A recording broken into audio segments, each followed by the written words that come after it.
새벽에 아침 일찍 일어나서 저희 아내가 그런 이야기를 했습니다.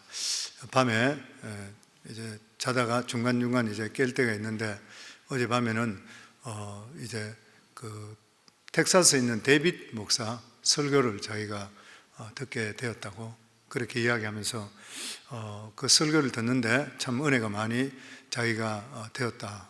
그러면서 요즘 보니까 살이 좀 쪘더라. 저희 아내가 모니터링을 텍사스에 있는 아들까지 다 해요.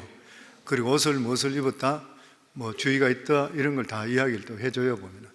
그런데 그러면서 하는 이야기가 뭐냐면은 하나님 은혜가 너무나 감사해서 그렇게 울었대요. 그러면서 하는 이야기가 자기가 예수를 어떤 은혜로 예수를 믿게 되고, 남편은 목사가 되었고, 그리고 자녀 셋이 다가 목회자가 되었으니까 이 하나님의 은혜를 생각하면 내가 어떻게 하나님께 다 감사할 수 있겠나. 그래서 그렇게 눈물을 흘리고 하나님께 더 잘하겠다고 그렇게 했다 그러더라고요. 제가 듣고 참 마음이 그러면서 앞으로 남편한테도 더 잘하고 뭐 이렇게 생각을 이제 했는데, 어쨌든 우리가 예수를 알고 하나님을 안다는 건 축복 중에 축복이고 은혜 중에 은혜인 줄 믿습니다. 하나님은 어떤 길을 통해서라도 그 사람을 부르시는 것이에요, 보면. 사람들은 종교를 찾기 위해서, 종교를 찾는 이유가 뭐냐면은 마음의 안정을 찾기 위해서. 저희 아내 같은 그러한 경우는 우리 어머니와 관계, 시어머니와 관계가 너무나 좋지 않았기 때문에 자기가 정말 살 수 없겠다고 생각할 정도로 답답하니까 하나님을 찾게 되었던 것이죠. 그래서 이렇게 하나님을 찾는 사람, 또 어떤 사람들은 경제적으로 너무 힘들기 때문에 신의 도움을 받아서 축복을 받기 위해서 종교를 찾는다, 그렇게도 말을 하고 있습니다. 그런데 사람들 모든 마음 속에는 누구든지 간에 종교적인 본성은 다 가지고 있는 것이에요. 그래서 이 세상에 종교를 가지고 있는 사람이 전체 95%라고 통계가 나왔다는 것은 무엇인가 누구를 다 섬기고 있다고 하는 것입니다. 그래서 신앙이 없는 사람도 계기가 되면 신앙을 가지려고 하는 것이에요. 더구나 사람이 종교적인 일을 몰두하게 될 때에 엄청난 희열과 만족감을 가지게 되는데, 이것은 이 세상에 무엇과도 비교할 수 없는 신비로운 그러한 체험입니다. 하지만 이것이 과연 참 신앙인가, 참 종교인가? 그것은 전혀 아니라는 것이에요. 우리가 질문하게 되는 것은 과연 우리 신앙이 자신의 유익을 위한 것인가, 아니면 하나님의 뜻을 따르는 신앙인 것인가? 우리가 알아야 될 것은 굳이 하나님의 뜻을 따르지 않는 신앙이라 하더라도 모든 종교는 어느 정도 신비한 그리고 만족감이 있습니다. 그리고 종교에는 희열이 있는 것이고 윤리적인 희생을 강조하는 것이 있는 것이에요. 그렇기 때문에 우리가 무엇인가 종교적인 희열을 체험한다든지 도덕적인 각성의 효과가 있다고 해서 꼭 참된 종교라고 할 수는 없는 것입니다. 그렇다면 참된 종교가 무엇인 것인가? 성경 말씀에 참된 종교는 하나님 말씀 자체에 헌신하는 것이라. 왜냐하면 하나님께서 말씀으로 자기 자신을 나타내시기 때문인 것이에요. 그렇게 하면 하나님께서 우리를 용납하시고 우리에게 없는 하나님의 은혜와 축복을 내려주시는 것이에요. 그렇기 때문에 기독교는 다른 말로 한마디로 이야기하면 말씀의 종교로 할 수 있는 것이에요. 천주교를 보면은 예배가 엄숙하고 장엄하고 그리고 신비감을 많이 조성합니다. 그리고 세상과 더욱더 가깝게 다가간다 해서 세상적인 요소가 참으로 많이 들어있습니다. 정치적인 신부들도 많이 있습니다. 개신교로 말하면 해방신학에 속한 그러한 사람, 민중신학이라고도 이야기를 합니다. 그러나 예수님은 분명히 말씀하시기를 종교적인 노력이 아무리 성스럽고 좋아 보인다 한다 하더라도 하나님 기준에 전혀 맞지를 않는다는 것이에요. 하나님이 우리에게 원하시는 것은 이런 것 하나는 없다 하더라도 하나님 말씀 듣고 그리고 행하고 그 말씀대로 따르기만 하면은 하나님의 은혜가 우리 속에 임하고 그리고 하나님의 능력은 우리 속에 임할 줄을 믿습니다. 오늘 본문의 말씀을 보면 어느 날 바리새인과 서기관들이 예수님을 찾아와서 만났던 일을 기록하고 있습니다. 우리 1절에서 2절 저희들 다시 같이 읽겠습니다. 바리새인들과 또 서기관 중 몇이 예루살렘에 와서 예수께 모여 들었다가 그의 제자 중 몇 사람이 부정한 손 씻지 아니하는 손으로 떡 먹는 것을 보았더라. 바리새인들과 서기관 몇 명이 예루살렘에 와서 예수님을 만났습니다. 그 이유는 예수님의 신앙과 자신의 신앙이 다르다는 소문을 듣게 되고 확인하기 위해서 내려왔던 것입니다. 바리새인들과 서기관들의 신앙이라는 것은 이미 수백 년 그리고 수천 년 전통을 가지고 있는 유대교를 말하는 것입니다. 거기에 비해서 예수님의 신앙이라는 것은 예수님 혼자뿐이고 초종하는 자라 해보여 별로 별 볼 일 없는 이러한 몇몇 사람 몇십 명 정도 이러한 것들, 그러니까 새로운 복음이라는 것이 어떤 것이요, 뭐 특별한 것이 아니고. 그런데 이것이 마가복음의 중요한 이유가 뭐냐면은 마가복음은 로마에 있는 사람들에게 전하기 위해서 적혀졌습니다. 그 당시 로마 사람들은 그리스 신앙을 로마식으로 이름만 바꿔서 받아들였던 것이에요. 로마인들이 믿는 것이 무슨 신이냐면 다신교였습니다. 신이 많으면 좋다는 것이에요. 많을수록. 결국 로마인의 신앙은 인간을 위한 그러한 신앙이었습니다. 즉 신이 인간이 하는 것을 도와줘야지 인간이 신의 뜻에 복종한다는 것은 자기들은 알지를 못했던 것이에요. 그리고 유일신 사상은 오직 유대교밖에 없었습니다. 그래서 로마인들 중에서도 유대교라는 것은 인정을 했었습니다. 그러나 기독교에 대해서는 그 당시에 잘 몰랐던 것이에요. 그리고 그렇게 알았다 하더라도 기독교는 유대교의 한 종파일 뿐이라 이렇게 생각했습니다. 그러나 예수님은 유대교와 복음이 무엇이 다른지 그 차이에 대해서 분명히 말씀하셨습니다. 단지 유대교와 복음의 차이일 뿐만 아니라 복음과 모든 종교의 차이이기도 한 것인 것입니다. 그런데 예수님과 예루살렘에 온 바리새인들 그리고 서기관들이 이렇게 대화하고 있을 때에 예수님의 제자들이 황급히 밖에서 뛰어들어왔습니다. 그리고 너무나 배가 고팠는지 아니면 평소에 속편이 그랬는지 몰라도 손을 씻지 않고 그것에 있는 떡을 허겁지겁 먹었습니다. 이것을 본 바리새인과 서기관들은 눈살을 찌푸리면서 무엇인가 크게 잘못되었다고 그런 표정을 짓고 예수님께 아주 공격적인 말을 합니다.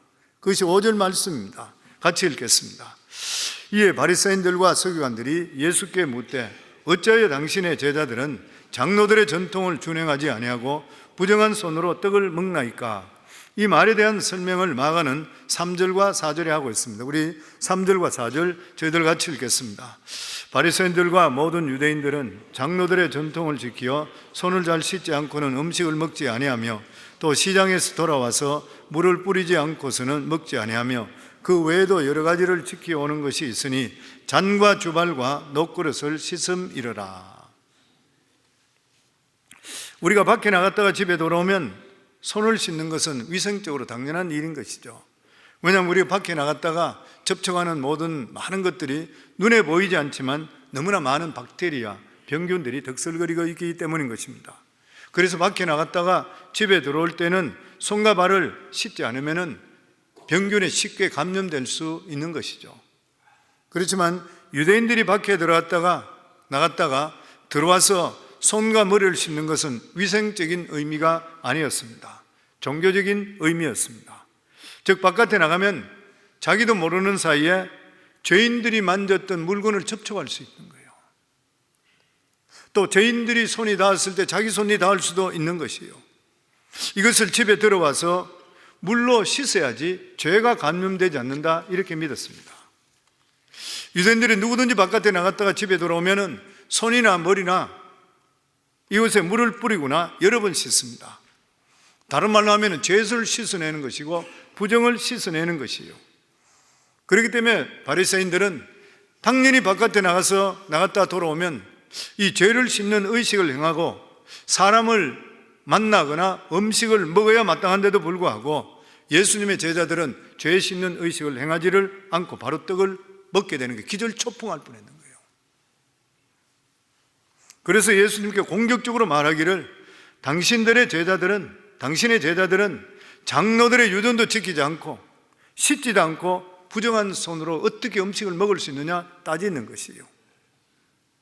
즉 당신의 제자들이 장로들의 유전도 모르는 무식한 자들이어서 그런 것인지, 아니면 당신이 그들에게 평소에 그렇게 하라고, 무시하라고 가르쳤는 것인지 답변을 하라는 것이죠.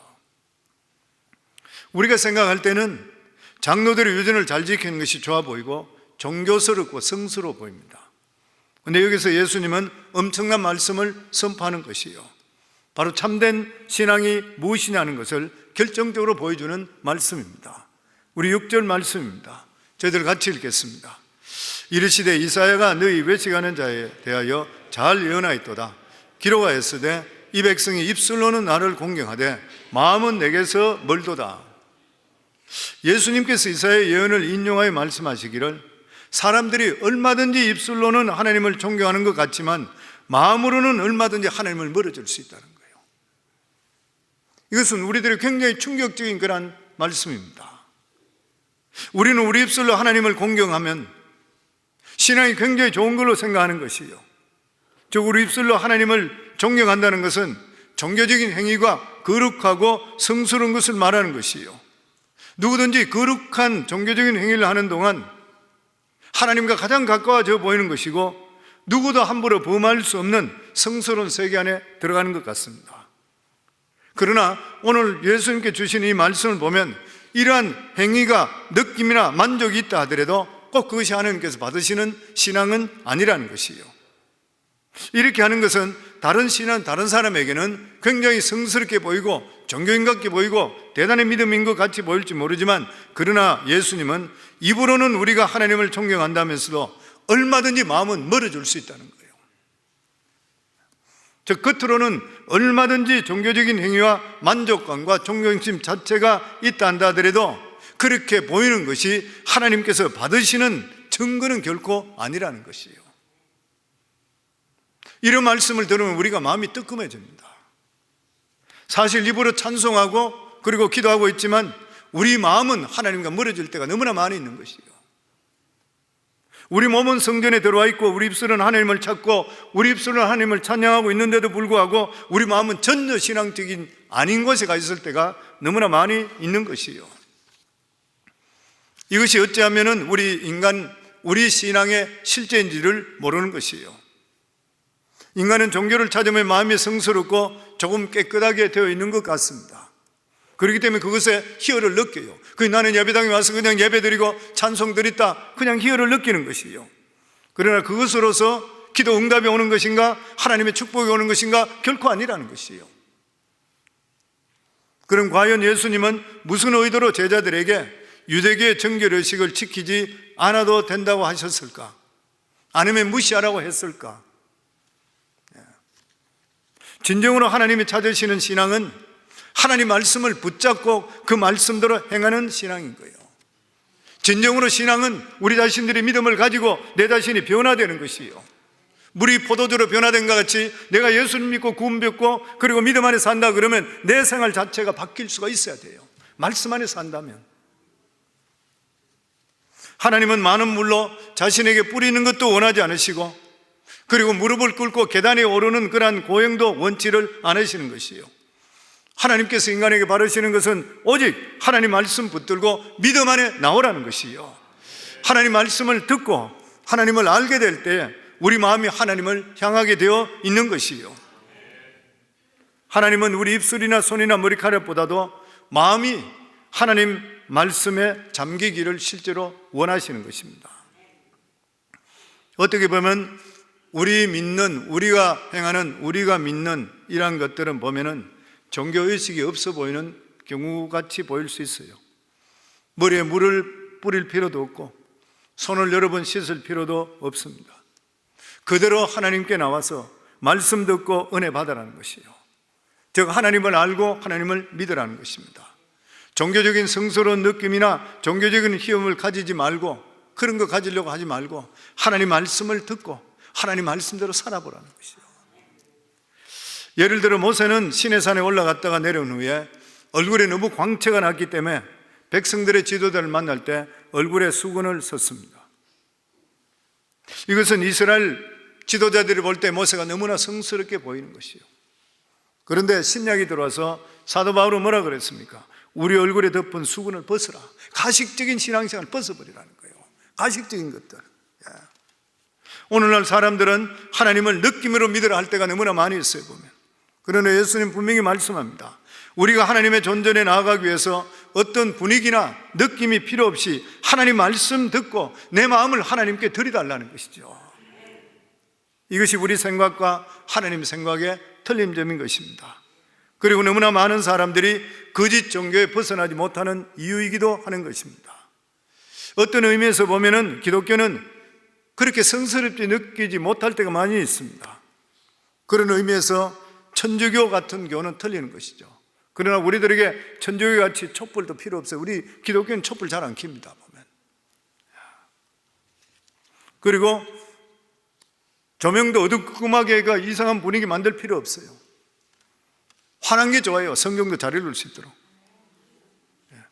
우리에게 태양과 같이 비춰주는 하나님 말씀만 있으면 되는 것입니다. 이 말씀을 우리가 믿으면 우리 마음에 느낌이 없어도 예배 드리는 분위기가 그렇게 성스럽지 않다 하더라도 하나님께서 그것을 받으시고 믿음으로 받으시고 축복을 내려주시는 것이에요. 그래서 우리에게 중요한 것은 자기 만족이 없고 자기 도취가 없다 한다 하더라도 하나님께서 원하시는 신앙으로 우리가 갈 수 있어야 되는 것이에요. 그 당시 많은 사람은 유대교와 기독교는 같은 신앙으로 생각할 때가 많았습니다. 같은 구약을 믿고 같은 이스라엘의 하나님을 믿고 있었기 때문인 것이에요. 그래서 많은 사람들은 기왕이면 역사와 전통이 오래된 기독교가 더 깊은 신앙이라 이렇게 생각했습니다. 그래서 사도 바울이 갈라디아 지방에 복음을 증거했는데 후에 들으니까 바리새파 어떤 사람이 그곳에 와서 예수 믿는 것으로 좀 약하니까 할례를 받아야 된다, 그래야 제대로 믿는 것이라 이렇게 가르쳤을 때 많은 사람들이 할례를 받았더라 되어 있어요. 그런데 예수님은 유대교가 참 신앙이 아니라 그랬습니다. 그럼 유대교는 무엇이냐? 변질된 하나님의 신앙이래요. 변질된 이스라엘의 신앙이라. 우리 7절에서 8절입니다. 같이 읽겠습니다. 사람의 계명으로 교훈을 삼아 가르치니 나를 헛되이 경배하는도다 하였느니라. 너희가 하나님의 계명은 버리고 사람의 전통을 지키느니라. 원래 이스라엘의 신앙은 기독교의 뿌리입니다. 예수님도 설교하실 때 구약 성경을 계속 인용하셨습니다. 이사야서든지 시편이든지 신명기든지 이런 말씀들을 인용했습니다. 이스라엘의 신앙과 기독교는 한 신앙인 것이요. 단지 이스라엘의 신앙이 뿌리에 해당된다면 복음은 가지가 되는 것이고 열매인 것이고 꽃인 것이요. 다시 말해서 이스라엘 백성들은 하나님 말씀을 붙들고 엄청난 부흥과 하나님의 축복을 경험했습니다. 그런데 이 사람들이 이러한 엄청난 축복을 받고 나서 하나님 말씀만 붙든다는 것이 시시하게 느껴졌는 거예요.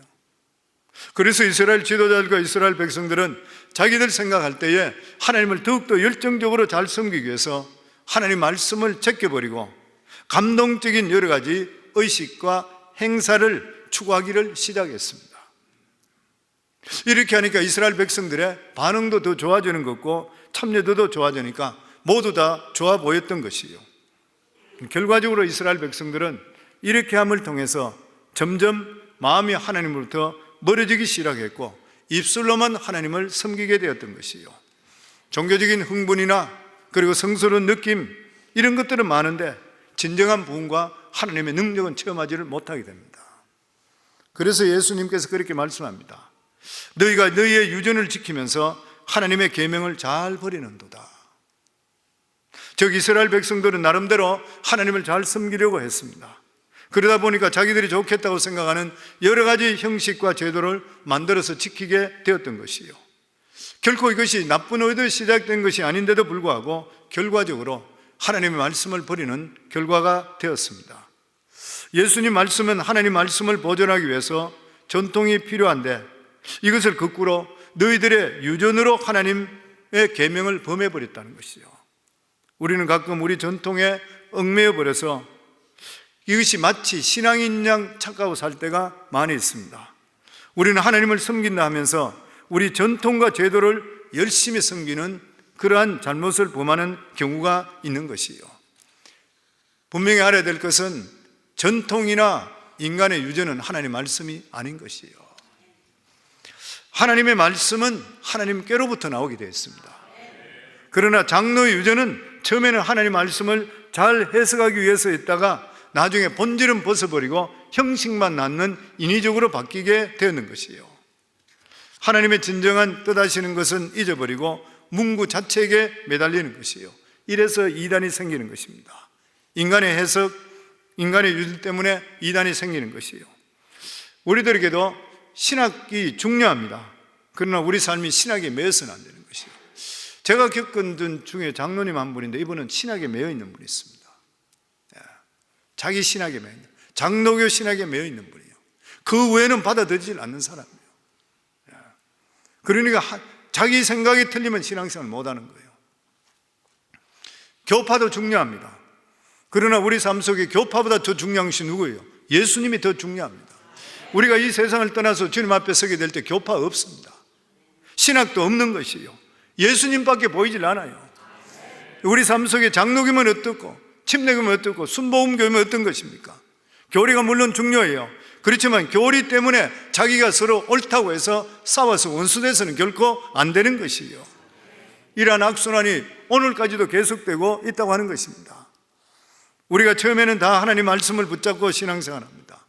그 결과 하나님께서 부흥을 주시고 축복이 주시게 되면은 하나님 말씀만 붙잡는 것이 시시하게 생각되고 자꾸만 행사를 하고 자꾸만 의식을 추구하는 것이에요.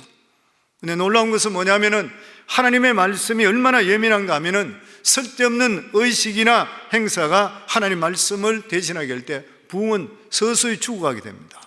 그리고 그 종교는 죽은 종교가 되어버리고 마는 것입니다. 하나님의 백성은 끝까지 하나님 말씀을 붙들면 하나님의 능력이 되어주시고 우리 삶 속에 부흥이 되어주시고 우리 사업에 복을 주시는 하나님이시요, 우리 삶 속에 하나님 말씀 외에는 믿을 것이 전혀 없는 것이요. 그래서 우리는 믿는 자들은 성령을 의지해서 말씀을 무식할 정도로 매달려야 됩니다. 그러면서 예수님은 여기에 유대교가 어떻게 변질되는지에 대해서 예를 들어 주십니다. 그게 10절에서 12절 말씀입니다. 같이 읽겠습니다. 모세는 내 부모를 공경하라 하고 또 아버지나 어머니를 모욕하는 자는 죽임을 당하리라 하였거늘 너희는 이르되 사람이 아버지에게나 어머니에게나 말하기를 내가 드려 유익하게 할 것이 고르반 곧 하나님께 드림이 되었다 하기만 하면 그만이라 하고 자기 아버지나 어머니에게 다시 아무것도 하여 드리기를 허락하지 아니하여. 예수님은 하나님 말씀은 강단 명료하다는 거예요. 내 부모를 공경하라 했으면 공경하라는 것이에요. 그러면 복을 받는다는 것이에요. 성도님들, 내 부모를 공경하라, 그러면 이 땅에 기름진 것으로 채워주시는 하나님 복이 임하는 것이에요. 부모 공경하시면 돼요. 그런데 유대교는 이것을 복잡히 바꿔버렸습니다. 고르반, 성전의 부모의 이름으로 물질을 바치는 것으로 대신할 수 있다는 거예요. 다른 말로 하면은 부모의 말만으로 부족하고 부모 이름으로 성전에 정성을 드리게 되면은 다른 사람들이 볼 때도 보기가 좋고 부모 이름도 나게 되니까 더 좋은 것이 아니냐, 그 말인 거예요. 주님께 말씀하시는 것이 부모를 공경하라 그러면 하나님께 말씀을 공경하면 되는 것이요. 하나님을 믿는데 그렇게 돈이 많이 들 필요도 없는 것이요. 그러나 고르반에서 성전에 부모 이름으로 바치게 되니까 효성이 지극한 것 같지만 실제로는 부모를 공경하지 않더라는 것이에요. 하나님께 드린 것으로 떼매버리고 실제로 부모를 돌보지 않는다는 것이에요. 하나님이 그렇게 말씀한 적이 없다는 것인데 인간은 그것을 보고 인위적으로 덫을 입혀서 더 좋게 보이게 하기 위해서 실제적인 부모를 공경하는 것은 빠뜨려 버렸다는 것이요. 예수님 말씀의 핵심은 하나님의 종교는 철저히 말씀 중심인데 유대교는 그것을 의식 종교로 바꿔버렸다는 거예요. 그리고 그것을 미신 종교로 변질시켰다는 거예요. 우리는 어떤 행사를 하더라도 하나님 말씀보다 우선될 수는 없는 것입니다. 교회에서도 마찬가지죠, 성도님들. 우리가 교회 하나님 말씀보다도 행사나 어떤 여러 가지 이런 것들이 주축을 이루면은 재미는 있을는지 모르지만 영적인 능력은 없어져 버립니다. 하나님의 능력은 성령과 말씀을 통해 우리에게 임하게 되어 있는 것이에요.